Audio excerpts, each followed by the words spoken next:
Right, so everyone's talking about fusion skills these days, right? It's this whole idea of how humans and AI can work together. And, it's not about robots taking over like in the movies. Right. It's about how we can work together to make us even better at what we do. And we've got a bunch of articles and research here we want to deep dive into. So Yeah. What's been really interesting is this shift in thinking. It's not just artificial intelligence anymore. It's augmented intelligence. So it's like AI can look at tons of data really fast, but it's humans who are going to use their intuition and, think about ethics, bring that creative spark to actually make smart decisions based on that data. So it's like AI gives us these like superpowers. Exactly. But we're still the ones like calling the shots. Yeah. But what does that actually look like, What are these fusion skills? It's a good question. Think of it as like a mix. You got to be adaptable, always learning new tech, but also have that critical thinking so you don't just believe everything the AI tells you. Right. And then there's the emotional intelligence to, lead teams where you've got both people and machines working together. So that human touch is still really important in a AI world. It's becoming even more valuable. Interesting. But why should we care about this right now? It's going to affect everyone. Even now, McKinsey found that people with these strong fusion skills were 9% more productive. Wow. And get this, the World Economic Forum, they say that half of all workers are going to need to reskill by 2025. That's right around the corner. Yeah, it's not just about keeping up. Fusion skills are about getting ahead. So it's not just about being a tech whiz. It's about how you work with the tech. Exactly. Think about it. Imagine doctors using AI to diagnose things super fast, but then they're still using their own judgment and empathy to figure out the best treatment for each person. That makes sense. Or those Amazon Go stores, where AI makes checkout super easy, but there are still people there if you need help with something. It's about finding that balance. Yeah. So it's the best of both worlds. Yeah. Kind of. Totally. Okay. So let's get into some of these specific fusion skills. Adaptability seems like a big one, especially with all this new technology popping up all the time. Totally. You got to be comfortable with constantly learning, be curious about the new tech, be willing to try new things. The book, Fusion Skills, it uses this example of IBM and how they changed under Ginny Rometty. She had to change this huge company to keep up with the times. That's a huge task. Yeah. So if the leader isn't adaptable, then how can the team be expected to? Right. They follow the example. But here's something that I'm curious about. If AI is so smart, why do we need to be good at critical thinking? Shouldn't we just trust what it's telling us? Here's the thing. AI is only as good as the data it learns from. Algorithms can have biases, They can miss things. Yeah. They don't always see the whole picture. So that's where humans come in. We've got to be able to think critically. It's about being able to question the AI, not just blindly follow it, right? Right. I think the book mentioned a doctor who was using AI for diagnosis, and he noticed it was making some mistakes in rare cases. Yeah. He looked at all the data and realized that there were biases in how the AI had been trained. Wow. So by thinking critically, being a partner with the AI and not just a user, he literally saved lives. Okay, so that's pretty powerful. It's important to know that AI has limitations. But what about emotional intelligence? How does that fit into a world with all these machines? Think about it this way. AI is amazing, but it can't really understand human connection, Yeah. Empathy, understanding. Humans can tell the difference. Yeah. You'd rather talk to a real person who gets why you're frustrated than a chatbot giving you the same answer over and over, right? Oh, for sure. It makes a huge difference. And the book talks about some leaders who are really good at this, right? Yeah, there are some inspiring examples like Satya Nadella at Microsoft and Jacinda Ardern, the former Prime Minister of New Zealand. They're both known for being emotionally intelligent. They connect with people, even when it's a super high-tech, fast-paced environment. Sounds like emotional intelligence is becoming even more valuable in the workplace. Absolutely. Teams with leaders who are emotionally intelligent, they're more satisfied, they stick around longer, and they get more done. Interesting. Because they feel heard and valued. Even when they're working with AI. Yeah, especially then. So we've talked about adaptability, critical thinking, and emotional intelligence. Those are some pretty big skills. They are. But I want to know, how has being a leader changed in this AI world? What's different now? It's not just about, being decisive or charismatic anymore. Leaders need to be tech savvy too. Right. Got to understand AI, know how to use it ethically, and of course, be emotionally intelligent, like we were talking about. So it's a whole different ballgame for leaders now. They need to know, like, the power of AI, but also the limitations. Exactly. Like Sundar Pichai at Google. He's led Google to be an AI-first company, but he's also been careful about making sure that AI is developed ethically. Right. So people trust it. Yeah. So for anyone who wants to be a leader in this new world, it's not just about technical skills anymore. Right. It's much more complex. It's about vision, empathy, integrity, and, using AI to actually make things better for everyone. That's a lot to think about. We've covered a lot of ground here today. We talked about what fusion skills are, why they're important, and what they look like in the real world. Yeah, but there's so much more to discuss. In the next part of our deep dive, we're going to talk about how you can actually develop these skills and, put them into practice. Okay, so if you're ready to level up your skills, stay tuned. We'll be right back after a quick break. So we've talked about how important fusion skills are, but how do we actually, get these skills? Where do we even start? It's not like you can just take a weekend class and you're done. It's an ongoing thing, really. Right. Fusion skills, this book we keep mentioning, it really emphasizes that this is a journey. Okay, so where do we start this journey? What's the first step? Well, you got to start with yourself. Okay. Really understand what your strengths and weaknesses are. Yeah. Are you good at adapting to new situations? How's your critical thinking, emotional intelligence, all that? So kind of take stock of where we are now. I think the book had some tools to help with that, right? Yeah, there's this fusion skills questionnaire. It can help you figure out which areas you might want to work on. But that's just the beginning. But then you got to actually work on those skills. Everyone's talking about lifelong learning these days, but what does that actually look like? It can be a lot of things.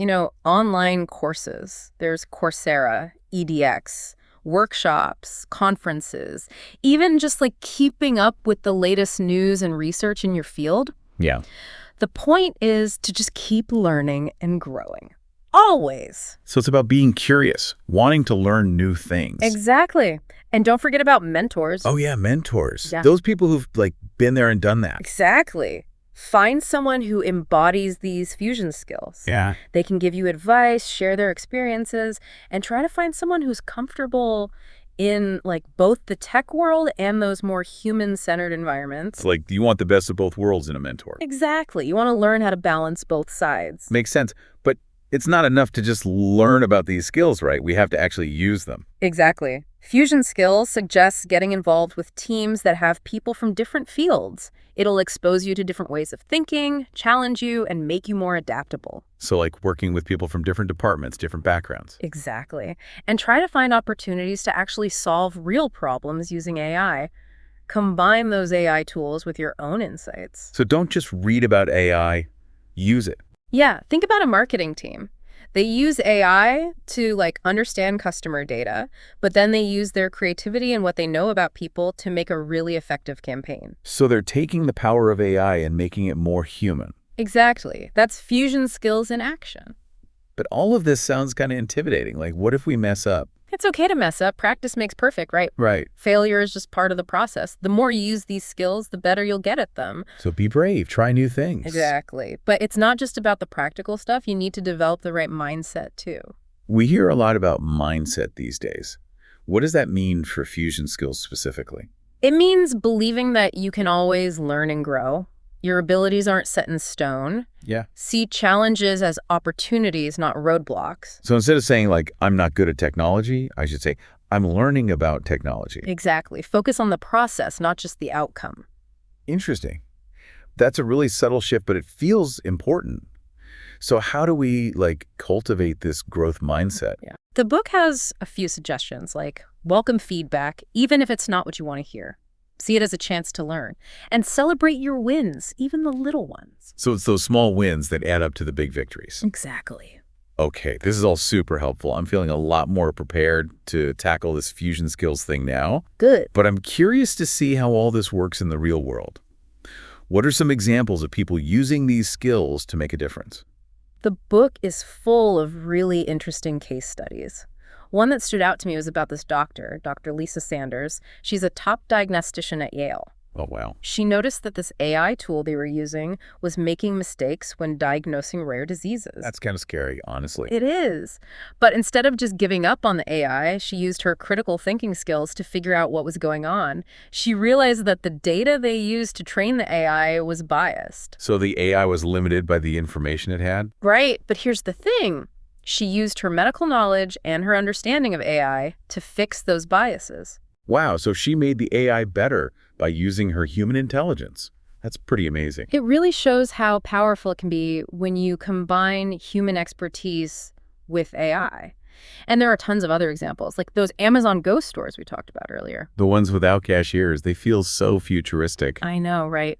But what's really interesting is that Amazon didn't just rely on AI to run those stores. They knew that human interaction was still important. Right. So they still have staff on hand to answer questions and help customers if they need it. So it's like high tech, but still with a human touch. Exactly. It's about making the experience easy for customers. It's another example of how fusion skills can be good for businesses and customers. It's a win-win. Exactly. Okay, so we've got healthcare and retail. Are there other industries where these skills are being used? Oh, yeah, tons. Education's a great example. Platforms like Duolingo, they use AI to personalize language learning. I use Duolingo. It's crazy how it figures out your level and gives you feedback. Yeah, it's pretty cool. But they also know that learning a language is about more than just like memorizing grammar rules. Yeah, for sure. So they've got podcasts and stories that help you hear how the language is actually used by real people. They're using AI as the base, but then adding in human expertise. So they're combining the tech with the human side of learning a language. Exactly. These real-world examples are really cool. They show how people are using fusion skills right now to solve problems, get things done faster, and just make things better for people. It's inspiring. And it shows that this isn't just some futuristic idea. It's happening now. It is. And that's why it's so important for people and companies to start learning these skills now. It's not just a good idea. It's essential. Exactly. As we move into this new world of AI, people with fusion skills are going to be the ones shaping the future. So everyone listening, pay attention. If you haven't started thinking about fusion skills, now's the time.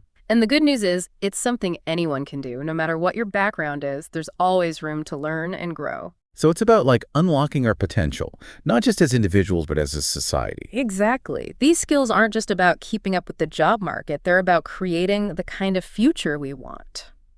And in the last part of our deep dive, we'll be looking at what that future might look like and how fusion skills can help us navigate it. There's a lot to explore. All right, so we've covered what fusion skills are, why they matter, and, how people are using them right now. But what about the future? What's next for fusion skills? That's a great question. Fusion skills, mastering human-AI synergy, it actually dives into that. It talks about how humans and AI are going to become even more connected. Okay. And that opens up some really amazing possibilities. But of course, there are also some challenges that come with it. One of the big things it talks about is this idea of hyper-personalization. Yeah, I've heard that term, but it's kind of hard to picture, What does that actually look like? So imagine like your healthcare plan, how you learn things, even the products you buy, it's all customized just for you, based on what you need, what you like, what you're trying to achieve. So it's like having an AI assistant that knows me better than I know myself. That's kind of freaky, right? It can feel a little weird, yeah. The book does talk about those ethical questions, like how much personalization is too much. But think about the good stuff. Education that's designed just for how you learn best. Healthcare that's tailored to your genes. Products that are perfect for you. Yeah, that does sound pretty amazing. What other trends does the book talk about? Another big one is this focus on making AI more ethical. Right, we talked about that a bit earlier. Why is that even more important in the future? Well, as AI becomes more part of our lives, we have to make sure it's fair, that it doesn't have biases built in, that it's actually doing what's best for everyone. So it's not just about making AI smarter, it's about making it more, moral. Exactly. The book talks about how important it is to create AI systems that are transparent so we can understand how they make decisions. And of course, we need to make sure they're aligned with our values as a society. Right, we don't want AI making decisions that are, discriminatory or invade our privacy. Exactly. Sounds like a pretty big task. It is. And it's going to take everyone working together, the people making the tech, ethicists, policymakers, even the public needs to be involved. Okay, so hyper-personalization and ethical AI. What else? What else does the future hold? The book also talks about how AI is going to become even more involved in creative work. Oh, yeah, we talked about how AI is being used in music and art. How's that going to change? Well, imagine AI working with architects to design buildings, or with writers to come up with stories, choreographers, dancers, even scientists using AI to help them develop new theories. So it's like AI becomes this creative partner. Exactly. And it's going to lead to some crazy innovations in every industry. It's kind of hard to wrap your head around what we could achieve when you combine human creativity with, like, the power of AI. I know, but the book makes it clear this isn't about AI replacing human creativity. It's about helping us be even more creative. Okay, I like that. So we've got hyper-personalization, ethical AI, and AI as a creative partner. Anything else? One more thing. The book predicts a shift towards what they call lifelong learning ecosystems. Lifelong learning ecosystems. Okay, now you've got me intrigued. What's that all about? Basically, it means the old way of learning, like going to school for a few years and then working, it's not going to cut it anymore. Yeah, things change so fast now. You got to always be learning, right? Exactly. The book talks about a future where learning is constant, it's personalized, and it's woven into our work and our lives. So it's not just about going to class. It's about always being open to new information and skills. Online courses, workshops, finding a mentor, teaching yourself things. Exactly. And AI is going to play a huge role in this too. AI can suggest what you should learn, create these learning platforms that adapt to you. It can even be your virtual tutor. Wow, that's pretty wild. Sounds like learning in the future is going to be a lot more dynamic and exciting. It is. And it's going to be crucial if you want to succeed in the future of work. All right, so to recap, we've got these 4 big trends: hyper-personalization, ethical AI, AI-augmented creativity, and these lifelong learning ecosystems. That's a lot to think about. What's the main takeaway for our listeners? What should they be doing to prepare for all this?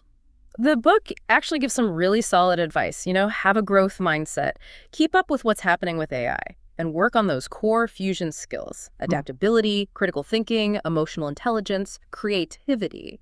So it's not just about learning specific technical skills, it's about developing those human skills that help us, adapt and succeed no matter what. Exactly. And don't forget, this isn't like a finish line you cross. It's an ongoing process. Always be learning, growing, and adapting as the world changes. This has been an amazing deep dive into fusion skills. I'm definitely feeling excited about the future, but also a little overwhelmed by everything we talked about. I get it. It's a lot. But the future isn't something that just happens to us. It's something we build. That's a great point. And it sounds like fusion skills are the tools we need to build the future we want, one where AI helps us reach our full potential. Exactly. Well, on that note, we've come to the end of our deep dive on fusion skills. Thanks for joining us. It was great to explore all this with you. And to everyone listening, we hope this was helpful and inspiring. Remember, the future is what we make it. So embrace those fusion skills and go make it happen. Keep learning, keep growing, keep shaping the future.